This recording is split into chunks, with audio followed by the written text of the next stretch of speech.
2025 წლის 3 თვის განმავლობაში სამეცნიერო დაზღვევის სახეობებში მოისდული პრემია 259 მილიონ ლარს შეადგენს. წინა წლის იგივე პერიოდში ეს მონაცემი 212 მილიონი იყო. 2025 წლის 3 თვის განმავლობაში მოისდული სადაზღვევო პრემია პირდაპირი დაზღვევის საქმიანობიდან 453 მილიონი ლარი იყო. ამავე პერიოდის შედეგებით მზღვეველების სადაზღვევო მოგებამ 76 მილიონი ლარი, წმინდა მოგებამ კი 26 მილიონი ლარი შეადგინა. სადაზღვევო კომპანიების აქტივების ჯამური მოცულობა 1,675 მილიონი, ხოლო კაპიტალი 473 მილიონი ლარი იყო. ყველაზე პოპულარული სადაზღვევო პროდუქტი, როგორც უკვე ვთქვი, სამეცნიერო დაზღვევაა, თუმცა ამ პროდუქტითაც მოსახლეობის მხოლოდ 21% სარგებლობს.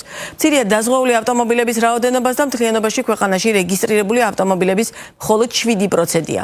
რა მიმართულებით არსებობს განვითარების შესაძლებლობა, რამდენად მრავალფეროვანია სადაზღვევო კომპანიების პორტფელი და რა გამოწვევები აქვს სადაზღვევო ინდუსტრიას, ჩვენი სტუმარია მიხეილ ჯაფარიძე, სადაზღვევო კომპანია არტის გენერალური დირექტორი. მოგესალმებით, ძალიან დიდი მადლობა გადაცემაში სტუმრობისთვის. იმ მონაცემების მიხედვით, რომელიც დაზღვევის ზედამხედველობის სამსახურმა გამოაქვეყნა, ჯანმრთელობის დაზღვევაში თქვენ გაქვთ მესამე ადგილი.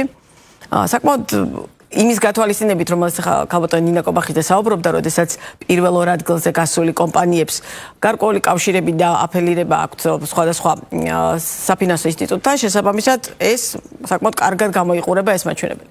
თუმცა მთლიანობაში როგორია თქვენი შეფასებით ეს მონაცემები? 21% მე მეჩვენება რომ ძალიან დაბალია და 7% ხომ კიდევ უფრო დაბალია, როდესაც ავტომობილების დაზღვევის მიმართულებით არის და რაც შეეხება სხვა ნაწილს ქონების დაზღვევას და იქ კიდევ უფრო მძიმე სურათი გვაქვს. რა არის მთავარი განმაპირობებელი, რომ მონაცემები გვაქვს ეს და არა სხვა და არა უკეთესი პირობითად? მოგესალმებით, მოგესალმებით თქვენს მაყურებელს. ეს საკითხები, რომელზეც ხშირად ვსაუბრობთ ხოლმე, ინდუსტრია, მათ შორის თქვენს ეთერშიც ერთი ტრენდი, რაც მიმართულება, რაც გამოიკვეთა აი პირველ კვარტალში, განსხვავებით სხვა კვარტალებისგან, რაც უცნაური იყო ის, რომ ზრდის ტემპი ისევ ნარჩუნდება, თუმცა ძალიან შემცირდა. აი მაგალითს მოგიყვანთ, შარშან. ეს როგორ დახდება, მაგრამ რა შემცირდა პოლიციების რაოდენობა? ნახეთ, ჯამურად ბაზარი შარშან პირველ კვარტალში გაიზარდა დაახლოებით 23%-ით. წელს გაიზარდა 13%-ით. ამის შემოსა ტემპი ზრდის ისევ არის, თუმცა თუ დავაკვირდებით აი ამ დინამიკას შედარებით შენელებულია. ეს არ ვიცი პირველი კვარტლის ასიმეტრია იქნება მხოლოდ თუ გაგრძელდება შემდეგ კვარტლებში, მაგრამ ფაქტია, რომ ეხლა რო შედეგებს უყურეთ, ესეთი შედეგი მივიღეთ ჯამურად ყველა საზღვაო კომპანიის შედეგებთან. ეს სადაზღვევო ინდუსტრიის პრობლემა ხომ არ არის დაუშვათ, რამდენად სწორი პოლიტიკა გაქვთ სადაზღვევო კომპანიებს, როდესაც შეთავაზებებს აკეთებთ, რამდენად სწორად გეგმავთ, მათ შორის კორპორატიულ სეგმენტთან ურთიერთობასაც. მე არ ვიცი, რამდენად სწორია ჩემი შეხედულებები, თუმცა მაინც რჩება შთაბეჭდილება, რომ მეტნაკლებად ჯანდაცვის საყოველთაო პროგრამის მიმართულებით მიხედვით იგეგმებთ სადაზღვევო კომპანიები ამა თუ იმ შეთავაზების ნაწილში და რეალურად მასობრივ მოცვაზე თითქმის არ მუშაობთ. მასობრივი მოცვა ძალიან გაგვიხარდებოდა. პირველ რიგში ჩვენ ინტერესშია, თუმცა გარკვეულწილად მართალი ხართ თქვენ იმაში, რომ სადაზღვევო კომპანიებს უფრო მეტი ინოვაცია გვჭირდება. ესეა ნამდვილად ამის უარყოფა არ იქნება სწორი. თუმცა მეორე უნდა ვთქვათ, რატომ არ ხდება ეს ინოვაცია იმ ტემპით, როგორც ჩვენ გვინდა იყოს. თქვენ გაქვთ საცალო შეთავაზებები მაგალითად, ხო? და ამ მიმართულებით საინტერესო იქნება თქვენი პოზიციაც. როდესაც დავიწყეთ, ვთქვათ, საცალო დაზღვევა, ასე ვთქვათ, ვიტამინები გვაქვს ჩვენ პროგრამას, ეს ვიტამინები რო დავიწყეთ, დავინახეთ, რომ მოთხოვნა იმაზე მეტი იყო, ვიდრე ჩვენ ვარაუდობდით, რომ იქნებოდა. თუმცა ეს ნიშნავს, რომ ადამიანებს უნდათ, ხო, საცალო დაზღვევის მიმართულებით კერძო დაზღვევა ქონდეთ. დიახ, თუმცა ნახეთ, რა თქმა უნდა, ჩვენ ვარსებობთ და, ასე ვთქვათ, ოპერირებთ იმ გარემოში, რა გარემოც გვაქვს, ხო, ესეა კონკრეტულ საკანონმდებლო ჩარჩოში და ასევე კონკრეტულ სტიმულების ჯაჭვში, რაც არსებობს. ცხადია, საყოველთაო ჯანდაცვის სისტემაში არსებული წესები, ან ის წესები, რომელიც შეიძლება შეიცვალოს ხოლმე, თან ცვლილება ხანდახან საკმაოდ მყისიერია ხოლმე და მოულოდნელი, ჩვენზე პირდაპირ აისახება. მაგალითად რა წესებს გულისხმობთ? არის ხოლმე გარკვეული წესები, რომელიც შეიძლება უკავშირდებოდეს საყოველთაო ჯანდაცვაში მოსარგებელი პირების რაოდენობას, ვინ შეიძლება ჩაერთოს ოცებ სისტემაში, ან არ ჩაერთოს, ვინ შეიძლება გავრცელდეს, ან არ გავრცელდეს. როგორ შეიძლება აისახოს მე ეს კერძო ინდუსტრიაზე, როგორ შეიძლება იყოს DRG-ის. თუმცა ჯანდაცვის საყოველთაო პროგრამა უკვე მრავალი წელი არსებობს და შესაბამისად თქვენც ალბათ ამ წლების განმავლობაში მეტნაკლებად უნდა მორგებოდით, ხო, ამ სიტუაციას და ამის მიხედვით გადაწყობოდით. მუდმივად ამას ვაკეთებ და გადაწყობასაც ვაკეთებ. შესაბამისად, მთელი ეს პერიოდი საზღვაო ინდუსტრია იზრდება. ნახეთ, აი თქვენ ახსენეთ ძალიან ესეთი სწორი, ვთქვათ, რაკურსია, როცა შევხედავ და ვიტყვით, რომ 21%-ია მხოლოდ მოსახლეობის დაზღვევის, მაგრამ თუ ავიღებთ იმას, რომ ქვეყანაში არსებობს საყოველთაო ჯანდაცვა, როგორც უფასო კომპონენტი ჯანდაცვის, მაშინ არ არის ცუდი მაჩვენებელი 21%. შეიძლება ჩვენ ვისაუბროთ იმაზე, რატომ შეიძლება ეს 21% არ გაიზარდოს, შესაბამისად სახელმწიფოს წნეხი შეუმცირდეს და პირიქით კერძოში გადავიდეს უფრო მეტი ადამიანი, სადაც უფრო სწრაფია სერვისები და უფრო მომცველობითი. ხო, მაგრამ ამ შემთხვევაში სახელმწიფომ ის ხო არ დაინახა, რომ რეალურად კერძო სექტორი ამ ნაწილში არ იყო ისე მზად, მას არ ქონდა ისეთი შეთავაზებები, ის ვერ მოიცავდა დაუშვათ მოსახლეობის დიდ ნაწილს და სწორედ ამიტომაც მიიღო რომ გადაწყვეტილება, რომ რეალურად ადამიანებისთვის ჯიბიდან გადახდა არ ყოფილიყო, ჯიბიდან გადახდის თემა საოცრად მეუბრუნდები, მაგრამ რეალურად ადამიანებს ტვირთად ჰქონდა დაწოლილი, ტვირთად დაწვებოდა, როდესაც ისინი ავად ხდებოდნენ და მიდიოდნენ ექიმთან, ხო? ამ შემთხვევაში შეეხიდა ჯანდაცვის საყოველთაო პროგრამა, მაგრამ ეს ხო არ არის კერძო სადაზღვო კომპანიების პრობლემა, რომ ისინი ვერ თავაზობდნენ ხარისხობრივად ან შინაარსობრივად ისე ან იმდენად ძვირი იყო, რომ რეალურად მოქალაქეს არ შეეძლო ამ დაუშვათ ამ პროდუქტის სარგებლობა. ნახეთ, საზღვაო კომპანია ოპერირებს, სხვადასხვა კომპანია ოპერირებს თავის სტრატეგიით. ხვდებით, ანუ სახელმწიფოს როცა ის ერთი მონოპოლისტური დამფინანსებელი, აგერ გარკვეული სერვისის ვეროდ უფრო მეტი, ვთქვათ, საბაზრო ძალაუფლება აქვს. ხვდებით, ვიდრე ცალკე აღებულ კომპანიას. ცალკე აღებულ კომპანია ბევრ რამეს უმკლავდება ერთდროულად. შესაბამისად, სახელმწიფო შეიძლება რაღაც გამოწვევა საერთოდ არ ქონდეს, რომელიც ჩვენ ბევრი გქონდეს, ასე ვთქვათ. ანუ რეალურად თქვენთვის ჯანდაცვის საყოველთაო პროგრამა კონკურენტია. კონკურენტს არ ვიტყოდი, იცით როგორ მომენტია, ანუ შემავსებლები უნდა იყოს, ანუ საყოველთაო სახელმწიფო და საკერძო პროგრამები უნდა იყოს როგორც ერთმანეთის შემავსებელი პროგრამები, ანუ ისინი პარტნიორები უნდა იყოს, ჩვენ ესე ვხედავთ ყოველ შემთხვევაში.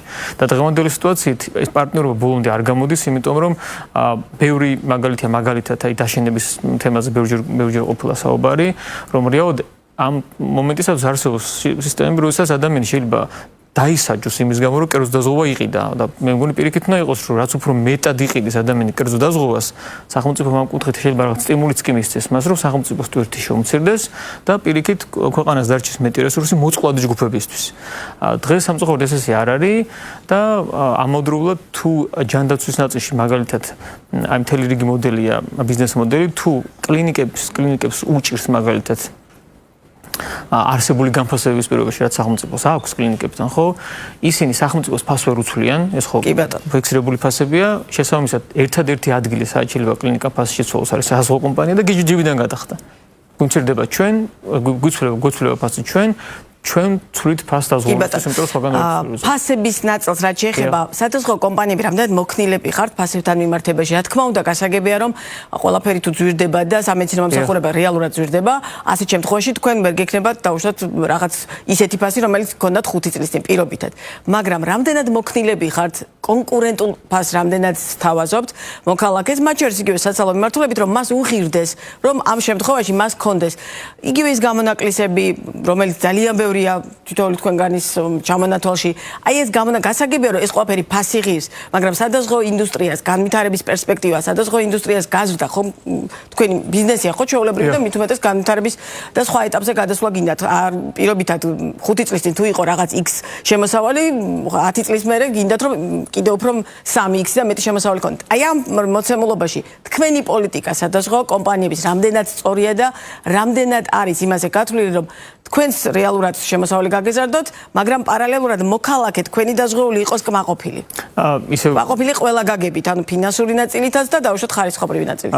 ისე ჯანმრთელობის დაზღვევაზე ვსაუბრობთ, ბევრი საკითხია, ანუ დაზღვევის სხვა გამოწვევებია, ქონების დაზღვევის სხვა გამოწვევებია, დაუბრუნდების ჯანმრთელობის დაზღვევას. ანუ თუ ვსაუბრობთ მხოლოდ ჯანმრთელობის დაზღვევაზე, ინოვაციის ადგილი და საჭიროება ყოველთვის არის. ხვალ რო ინოვაცია გავაგრძელოთ, ინოვაცია კიდე ადგება და საზღვაო კომპანიები მე ვფიქრობ საქართველოში იმ ფონზე განსაკუთრებით რომ უკიდურესად მოკრძალებულ ჯანმრთელობის დაზღვევას გულისხმობ ისევ. უკვე მოკრძალებული მარჟები აქვთ, ან საერთოდ არ აქვთ, ან მინუსში არიან, გააჩნია. ადამიანები რომლებიც ვიყურებენ არ დაგეთანხმებია. ჩვენი სხვა სარგებლობენ სადაზღვო პოლიციებით, იმიტომ რომ ძალიან ძვირია. კი, გასაგებია რომ ეს ბევრი კომპონენტისგან შედგება, მაგრამ სადაზღვო პოლიცია საქართველოში იაფი არ არის. გეთანხმებით, თუმცა ერთი ნიუანსი იაფი შედარებით გააჩნიათ, ყველაფერი შედარებითია. აქედან გამომდინარე, კომპანიების მიხედვით განსხვავდება ანაზღაურება, კომპანიების მიხედვით განსხვავდება ფასი. შესაბამისად, საზღვაო ინდუსტრია აი იქიდან გამომდინარე რომ ვაკურდებით ხოლმე ჩვენ ძალიან ესე რა ხდება სხვა ინდუსტრიებში ხო ერთ-ერთი ყველაზე გამჭვირვალე ინდუსტრია იმიტომ რომ ყველა ბრუნვაში მთელი ჩვენი რეპორტები ყველგან დევს ზედამხედველობის საიტზე ჩვენ საიტზე და ყველგან შესაბამისად იმის შეფასება რა შედეგები აქვს საზღვაო კომპანიებს ძალიან მარტივად შეიძლება იმიტომ რომ ყველაფერი არის ძალიან გამჭვირვალე აქედან გამომდინარე ეს ვთქვათ მოსაზრებები რაც ხავს საუბრობთ ეს არ არის შეფასება გარკვეული სუბიექტური ჩემი თუ სხვის ეს არის ციფრები რომელიც თავისთავად თვითონ საუბრობს აქედან გამომდინარე საყოველთაო ჯანდაცვაზე საუბრობთ ხოლმე ჩვენ გვაქვს ტკივილი ზუსტად ხვდებით რომ ჩვენ თვითონ რომ ხედავთ რომ ფასები ძალიან იზრდება რომელიც ჩვენ არაფერ ხერს არ გვაძლევს საერთოდ იმიტომ რომ რეალურად ნახეთ კონტრაქტი რო დაიწყო 12 თვე ფასი არ იცვლება ჩვენ ძალიან გვიან რეაგირებთ მოქნილო მაგ-კუთხით საერთოდ არ გვაქვს არანაირი აქედან გამომდინარე ჩვენთვის ბევრად უფრო ასე ვთქვათ პროგნოზირებადი გარემო სადაც ფასის მეტნაკლები სტაბილურობა უფრო ხელშემწყობია განვითარების და ინოვაციის ვიდრე ის რომ მუდმივ დინამიკაში არის ფასის მერყეობა რომელსაც ჩვენ ვეწევით 12 თვის მერე კარგ შემთხვევაში თუ კიდე რამე არ შეიცვალა შესაბამისად აი ამ კუთხით რატო გვინდა რომ საყოველთაო ჯანდაცვის აი მეორე ეტაპი განვითარდეს იმიტომ რომ საყოველთაობის პრინციპი არის ძალიან სწორი და კარგი ანუ ეს სწორი პრინციპია საყოველთაობა ნიშნავს რომ მინიმალური სოციალური ბადი არსებობს ყველასთვის და შესაბამისად ადამიანს არ უნდა ქონდეს იმის განცდა რომ მე რო რაღაც არ მაქვს ამის გამო დავიჩაგრებ. მაგრამ აი საყოველთაობის პრინციპის დაცულობის გზით უკვე სად იყოს კერძო ინდუსტრიის და სახელმწიფოს კოლაბორაცია, აი აქ უკვე ჩდება შემდეგი. როდესაც სახელმწიფოს ელაპარაკებით ამ თემაზე, როგორია მათი პასუხი, იმიტომ რომ ამაზე საუბრობთ, რაც მე თავი მახსოვს, პრაქტიკულად სადაზღვევო ინდუსტრია ამ მიმართულებას საუბრობს. პასუხი როგორია? გასაგებია რომ პირობითად ჯანდაცვის მინისტრები იცვლებიან, მაგრამ რეალურად სახელმწიფო პოლიტიკა ამ მიმართულებით ჯერჯერობით შეცვლილი არ არის. რა არის მთავარი მიზეზი, რომ ვერ არწმუნებთ სახელმწიფოს, რომ ეგრეთ წოდებული დაშენების ნაწილზე წამოყვნენ, ანუ როდესაც სახელმწიფო და კერძო მოქალაქის ექნება საშუალება, რომ გამოიყენოს როგორც ჯანდაცვის საყოველთაო პროგრამა, ასევე კერძო სადაზღვევო პროგრამის რაღაც კომპონენტები. შესაბამისად, აი ამ მიმართულებაში თქვენი პრობლემა ხომ არ არის, რომ ვერ არწმუნებთ და არგუმენტები არ არის თქვენ მხარეს საკმაოდ. არ არის გამორიცხული, რომ ჩვენ კომუნიკაციას ვერ ვახერხებდეთ, ვაღიარებ, იმიტომ რომ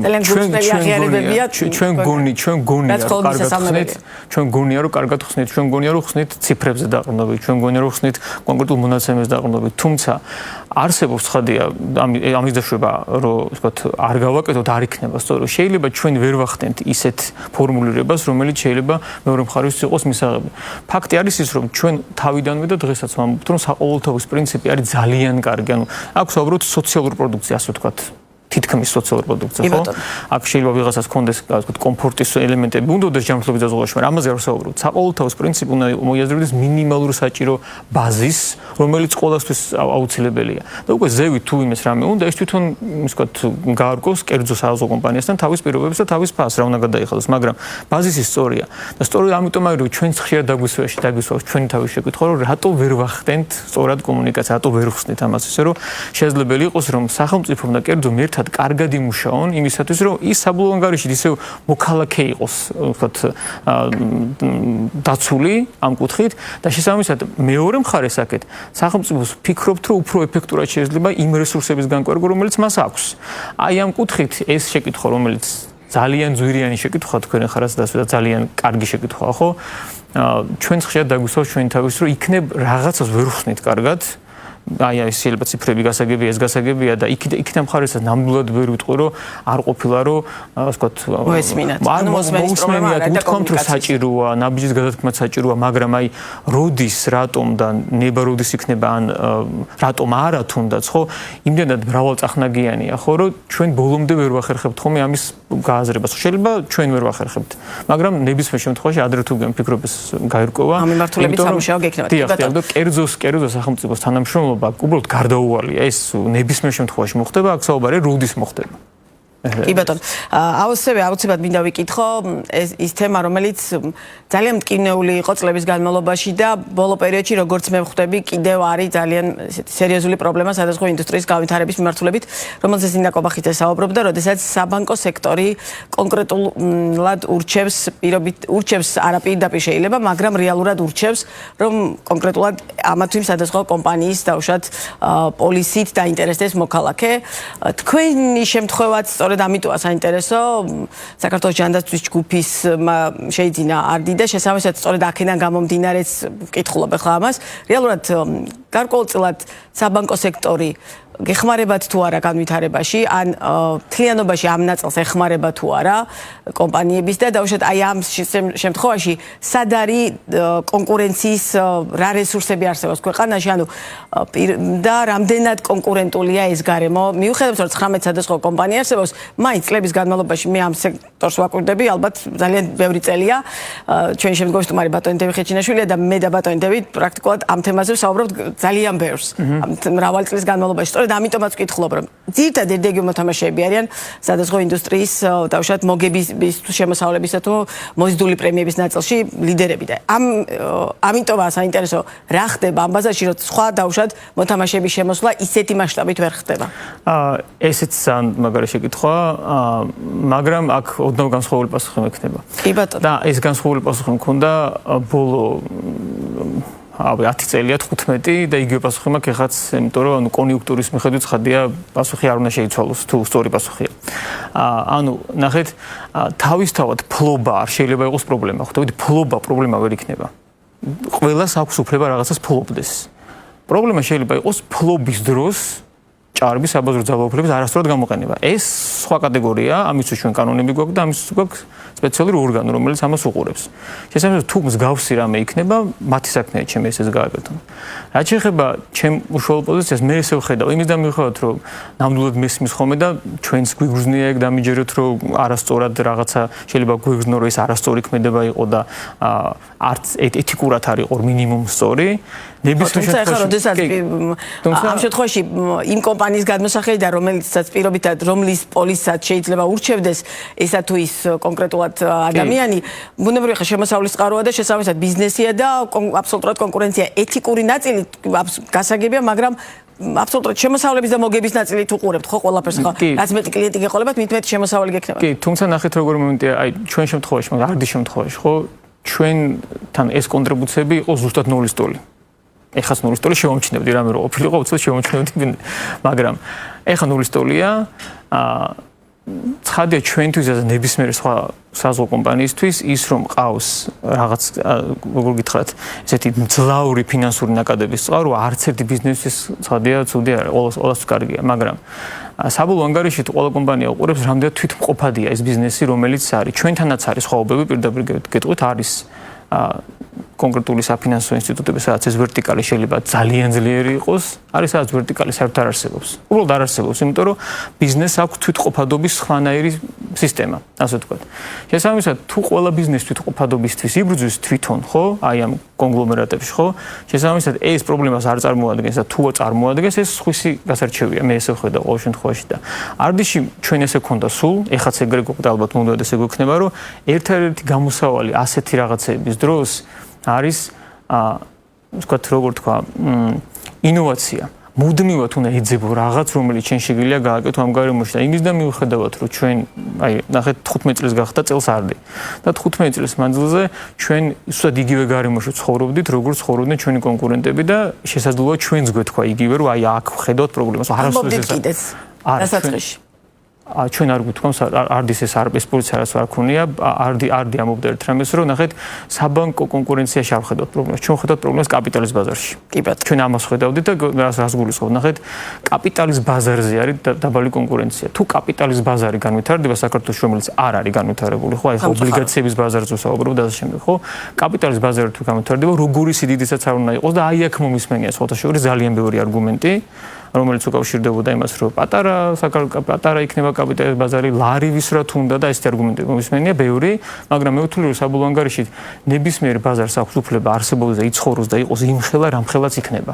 შესაბამისად, თუ ჩვენ კაპიტალის ბაზარს განვითარებთ, იქ იქნება კონკურენცია კაპიტალზე, დანარჩენი ყველაფერი თავის ძალაგდება. მე ესე მჯერა. კი ბატონო. და ჩვენი საუბრის ბოლოს 21% ჯანმრთელობის დაზღვევა, 7% ავტომობილები, განვითარების რეალური პერსპექტივა ამ რიცხვების მოშველიებით ჩანს.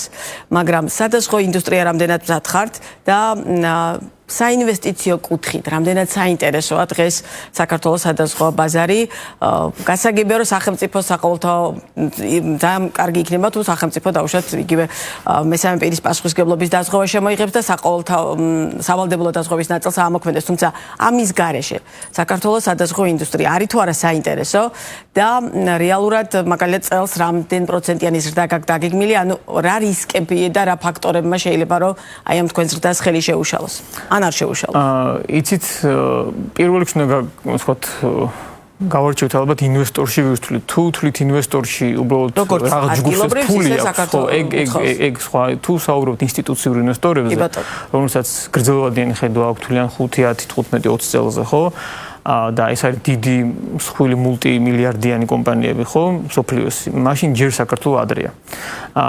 იმიტომ არის ადრე, რომ არც სიღრმე აქვს, არც, ვთქვათ, სიფართოვი აქვს ეგეთი და შესაბამისად შესაძლოა რადარზე არ მოხვდეს ჯერჯერობით. თუმცა ჩვენც რაღაც ვაკეთებთ და რასაც ვთვლობთ, მთელი ის დატვირთვა ამ ყველაფრის ერო საბოლოო ანგარიშით მოხვდეს საქართველოს აი საინტერესო ქვეყნების სიაში და რომელია საინტერესო ქვეყნები და რამდენ წლიანი პერსპექტივა რო აქ მოხვდეთ. იცით, აი, კარგი შედარება მყავს ხოლმე, სულ და ისე უნდა გავიმეორო, სამწუხაროდ, იმიტომ რომ ერთ-ერთი ყველაზე სტონიანი არგუმენტი ეს არის, რა კონკრეტული ფარდობა გვექნება ჩვენ ეროვნულ შიდა პროდუქტსა და დაზღვევის მოცულობას შორის. ჩვენ ქვეყანაში არის დაახლოებით 1.4 თუ არ მეშლება. ნორმალურ ქვეყნებში, მე ვიტყვი განვითარებულ ქვეყნებში არის 9, 7, 10, 13, 15-იც კი გააჩნია, რომელ განვითარებულ ქვეყნებს ავიღოთ, მაგრამ ჩვენთან ყველაზე ახლოს ვისთან შეიძლება აი 5-10 წელიწადში მივიდეთ, ან შეიძლება დღესაც რაღაცაში ახლოს ვიყოთ, როგორც თურქეთი, ბულგარეთი, რუმინეთი, აი ახლო აღმოსავლეთ ევროპის ქვეყნები, ხო? იმასთან შედარებით ვიღოთ 3-4 ჯერ დიდი მოცულობები უნდა გქონდეს საზღვაო ინდუსტრიას დღეს, ვიდრე ეხლა გვაქვს. რომ საინტერესო ვიყოთ. შესაბამისად, აი ასეთ ლოგიკას თუ შევხედოთ, ჩვენი ეროვნული შიდა პროდუქცია ერთ ადგილზე ხო არ გაჩერდება, ის რაღაც ტემპით გაიზრდება, ხო? ამ ტემპით თუ იმდენ გაიზრდება. შესაბამისად, ამას თუ შევხედავთ, მაშინ ვფიქრობ, რომ ინდუსტრია ძალიან საინტერესოა პოტენციალით, ძალიან კარგი პოტენციალი აქვს ინდუსტრიას, ძალიან მზარდია და დამრწმუნეთ, ხალხმაია თუ შევხედავთ ჩვენ რა განვითარების მიუხედავად ძალიან მწირი რესურსებისა, რომელიც საზღვაო ინდუსტრიას დღეს აქვს ნამდვილად ესეა, ის ინოვაციები რაც აქვს, ტექნოლოგიური გადაწყვეტილება მათ შორის, ხო, ძალიან ბევრი ჩვენზე 100 ჯერ დიდ კომპანიებს ევროპაში არ აქვს და შეადრო აი შევხვედრივად ჩავდივართ ევროპაში და ვნახულობთ რაღაც გარკვეული ტიპის შეხვედრები მუდმივად გვაქვს, მათ უთქმა, რომ ჩვენ ეს არ გვაქვს. ანუ რეალურად არ აქვს და ეხლა ხაღალდებით მუშაობენ. ჩვენ გვაქვს ტექნოლოგიური გადაწყვეტილება, რომელიც ჩვენთვის თითქოს ძალიან ჩვეულებრივია, მათ შორის ბანკინგშიც. ხო, ბანკინგში დღეს ესეთი რაღაცები გვაქვს, რაც იმათაც არ აქვს. ჩვენ გვაქვს. აქედან გამომდინარე, ამ კუთხით შესაძლებლობა არსებობს პოტენციალი, მაგრამ აი როდის იქნება? ამის თქმა იქნება ძალიან რთული, იმიტომ რომ დამოკიდებულია საყოველთაო ჯანდაცვის რეფორმა როგორ იქ დალაგდება და საყოველთაო ჯანმრთელობის დაზღვევის ბაზარი როგორ ჩამოყალიბდება. იქნება თუ არა მესამე პირის პასუხისმგებლობა ავტომობილთან მიმართებაში, იმიტომ რომ ეს სახეობა, რომელზეც ასევე ძალიან დიდი ხანია საუბარია, 10 წელზე მეტი მინიმუმ საუბარია. უფრო მეტი, სულ ამბობთ ხოლმე, რომ თვითონ ამ სახეობის მოცულობაზე არასდროს არ საუბრობს, იმიტომ რომ აი აქ რაღაცა შემოსავალი დაგენერირდება. ამაზე არ საუბრობს. უბრალოდ ეს სახეობა არის ისეთი სახეობა, რომელიც ძალიან ზრდის ცნობადობას საზღვაო პროდუქტებისა და მე ისინი თვითონ ყიდულ მოსახელს თვითონ ფიქრობს, რომ თუ ამ პროდუქტმა იმუშავა ჩემთან, რატო არ მუშაობს სხვა პროდუქტი და ის ვითარდება და კონკურენცია კიდევ საზღვაო კომპანიებს შორის საქართველოში არის ერთ-ერთი ყველაზე მაგარი არ დაგიმოვწოდე გამაღიზიანებლად მაღალიც კი არის, იმიტომ რომ ინოვაციისთვის რესურსი არ რჩება. იმდენად მაღალია კონკურენცია. ძალიან დიდი მადლობა საინტერესო საუბრისთვის, წარმატებებს გისურვებთ და კვლავაც სიამოვნებით გიმასპინძლებთ.